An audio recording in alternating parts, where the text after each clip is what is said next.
गौरा संग खेले शंभु हरि हरि होली। गौरा संग खेले शंभु हरि हरि होली।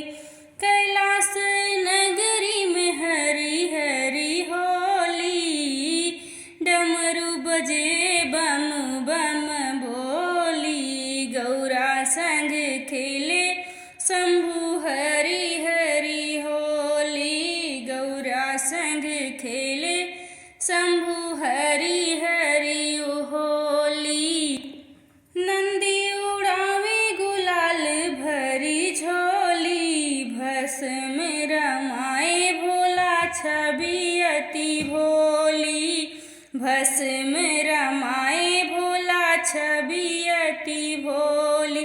जटा से गंगा बरसाए, जटा से गंगा बरसाए। गौरा हंस दे हंस दे सजी लाल चोली। गौरा संग खेले शंभु हरि हरि होली। गौरा संग खेले शंभु हरि हरि होली।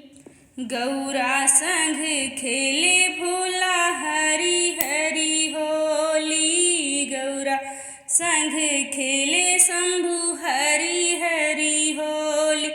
भांग की खुशबू से झूमे सब योगी। हर हर महादेव गूंजे गली गली में। हर हर महादेव गूंजे गली गली में।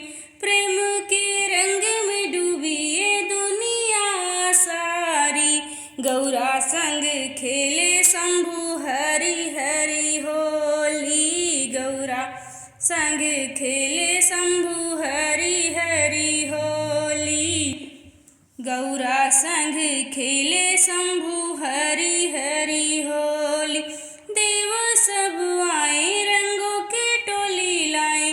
मृदंग बाजे अति तेज से।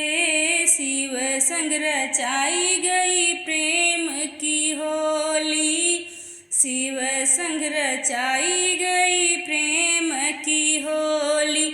गौरा संग खेले शंभु हरि हरि होली। गौरा संग खेले शंभु हरि हरि होली। होली की सबको हार्दिक शुभकामनाएं।